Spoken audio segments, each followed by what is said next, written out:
여러분 이 새벽 예배 자리에 나오실 때 어떤 마음이셨습니까? 어떤 분은 여전히 해결되지 않은 문제 때문에 답답한 마음으로 나올 수도 있고요. 또 어떤 분은 감사와 기쁨으로, 또 어떤 분은 그저 습관처럼 이 자리에 앉아 계실 수도 있습니다. 그러나 분명한 것은요, 우리 모두의 마음에는요, 안전하고 싶은 갈망, 평안하고 싶은 갈망이 있다는 사실이에요. 사람은 누구나 안전을 추구합니다. 아이가 엄마의 품을 찾듯이, 군인이 전쟁터에서 방탄복을 입듯이, 또한 학생이 시험 준비할 때 교과서를 붙들듯이 우리는 스스로 안전을 확보하려고 애를 씁니다. 그래서 어떤 사람은 돈을 모으고, 또 어떤 사람은 인맥을 쌓고, 또 어떤 사람은 건강을 챙기면서 자신의 안전을 확보하려고 합니다. 그런데 여러분, 우리가 붙잡고 있는 이 안전의 성은 얼마나 견고합니까? 때로는 주식시장 하나 출렁이면 내 마음도 함께 무너지고, 건강검진 결과 한 줄 때문에 하루 종일 불안해하고, 직장 상사의 한마디에 밤잠을 설치죠. 마치 성을 쌓았다고 생각했는데 막상 바람 한 번 불면 허물어지는 모래성과 불과하지 않습니까? 이사야 선지자가 활동하던 시대도 마찬가지예요. 당시 유다의 강대국의 위협 속에 있었어도 이 백성은요, 그 강대국의 위협 속에 불안에 떨었다는 거죠. 그들은 애국과 동맹을 맺으며 스스로 안전을 확보하려고 했습니다. 그러나 하나님은 이 선지자를 통해 분명하게 말씀하셨어요. 너희의 그 견고한 성은 내가 세우는 성이다. 내가 너희의 성벽이 되고 내가 너희의 평강이 된다. 오늘 본문 이사야 26장의 노래는요, 단순한 어떤 감정적 위로가 아니라 하나님의 백성이 역사 속에서 붙들어야 할 신학적 고백이다라는 거죠. 구원은 하나님이 주시는 성벽이고 평강은 하나님이 지켜주시는 울타리라는 것입니다. 여러분, 우리가 얼마나 많은 성을 쌓으려 합니까? 내가 이 정도만 재산만 모으면 안전할 거야. 우리 아이가 대학만 잘 가면 걱정이 없을 거야. 건강검진만 깨끗하게 나오면 마음이 놓일 거야. 하지만 여러분, 솔직히 말해 보십시오.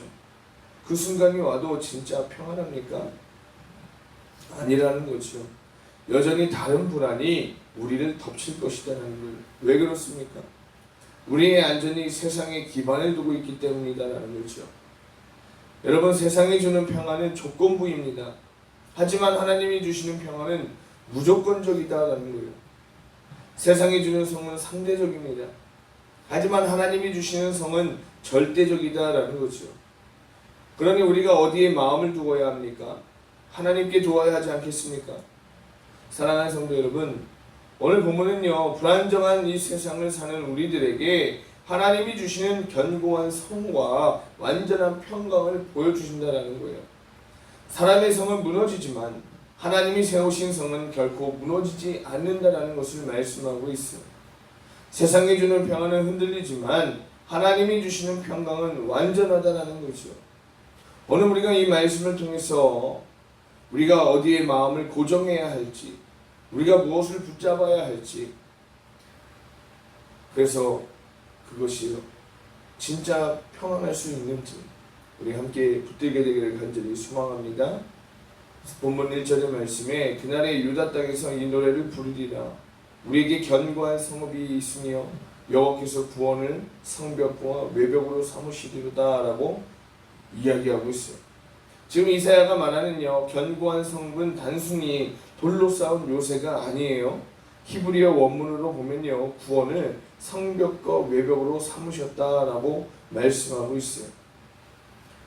즉 성의 본질은요, 돌이나 벽들이 아니라 하나님의 구원 자체라는 거죠. 사람은 늘 성을 쌓습니다. 그러나 그것은 상대적이고 한계적이죠. 바벨론의 성도 무너졌고 로마의 성도 사라졌습니다. 그러나 하나님의 구원은 영원한 성이라는 것입니다. 하나님의 백성에게 주시는 구원은 결코 허물어지지 않는 영원한 보호막이다라는 것입니다. 그런데 모든 게 한순간에 무너질 수 있다는 걸 우리는 너무 자주 경험하지 않습니까? 금융위기, 코로나, 최근 경제 불안정, 한순간에 사람들이 쌓아놓은 이 안전이 무너져 내렸어요. 돈, 직장, 명예, 건강 다 필요하지만 그게 절대적인 성은 될 수 없다는 것입니다. 어떤 한 집사님이 이런 이야기를 합니다.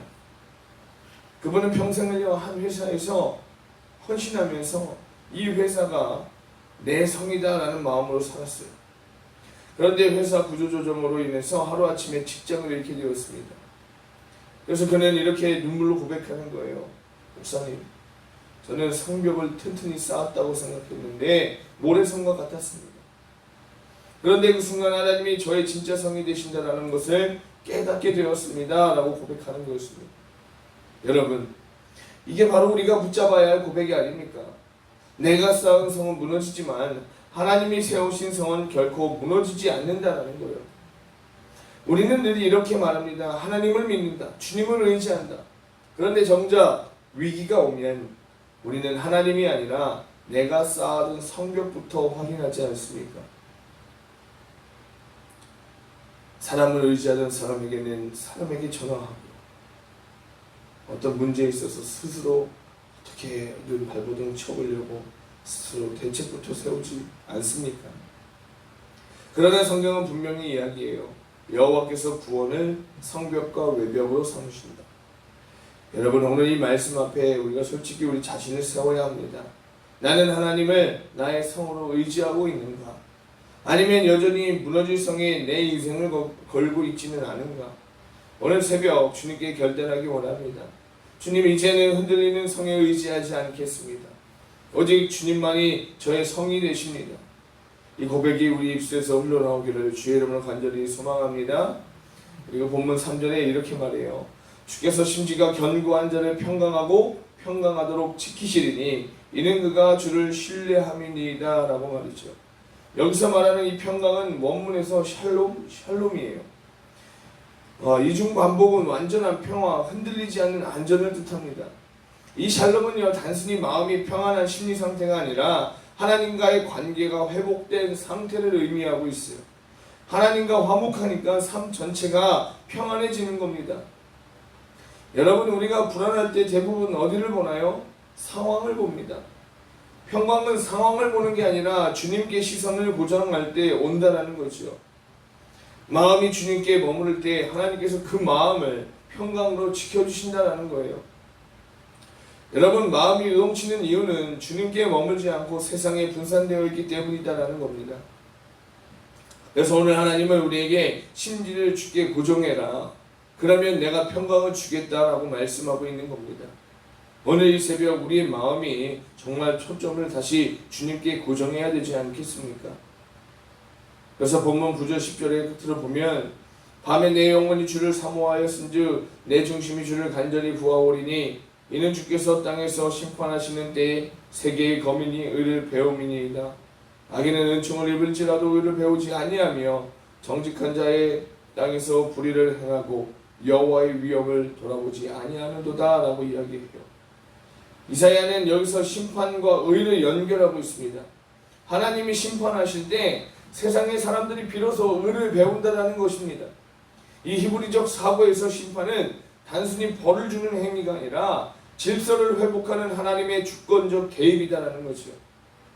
하나님께서 흔드실 때 사람들은 자신이 얼마나 연약한지를 깨닫고 진정한 의가 무엇인지 배우게 된다는 것이에요. 그래서 동시에 10절은 무서운 경고의 말씀을 줍니다. 악인은 은총을 입을지라도 의를 배우지 아니하며 라고 이야기합니다.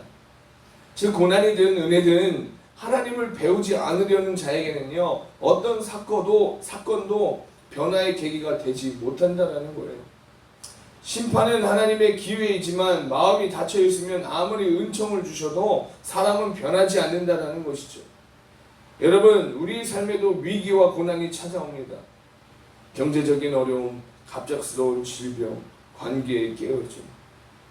그런데 중요한 건 고난이 왔다라는 그 사실 자체가 아닙니다. 그 고난 속에서 내가 무엇을 배우느냐라는 것이죠.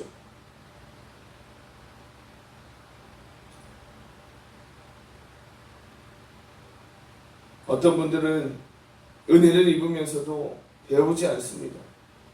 건강을 회복하고 가정을 지켜주셨는데도 여전히 하나님을 외면합니다. 성경이 말하듯 은총을 입을지라도 의를 배우지 않는 그 사람들이 되는 것이죠.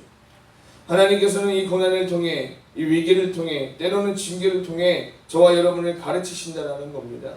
그러니 우리가 해야 할 일은 단순합니다. 하나님, 이 상황을 통해 저희가 무엇을 배우기 원하십니까? 라는 거죠. 오늘 이 말씀 앞에서 여러분께 결단을 촉구합니다. 혹시 지금 삶의 어려움 때문에 원망하고 계십니까? 혹은 하나님이 주신 은혜를 받았는데도 불구하고 여전히 예전처럼 살아가고 있습니까? 오늘 이사야의 말씀을 통해서 이 고난 속에서도 하나님을 배우고 은혜 속에서도 정말로 하나님을 붙들 수 있는 저와 여러분들이 되실 수 있기를 주의 이름으로 간절히 축원합니다. 그래서 오늘 이 하루도 정말 주님과 동행하면서 하나님이 주시는 그 은혜 가운데 배워가고 우리의 삶을 세워가는 저와 여러분들이 되실 수 있기를 주님의 이름으로 간절히 소망합니다. 아멘. 기도합니다. 사랑의 하나님 아버지, 오늘도 말씀을 통해 오직 주님만이 우리의 견고한 성이시고 완전한 평강의 근원이심을 알게 하시니 감사합니다. 흔들리는 세상 속에서도 우리의 마음을 주님께 고정하게 하시고 고난 가운데서도 주님을 배우며 은혜 가운데서도 주님을 잊지 않게 하여 주옵소서. 우리의 삶을 주께 의탁드립니다. 오늘 하루도 평강으로 지켜주시고 저희 삶 가운데 주님의 은혜를 더하셔서 하나님의 영광을 드러내는 귀한 하루가 되게 하여 주시옵소서. 예수 그리스도의 이름으로 간절히 기도하옵나이다. 아멘.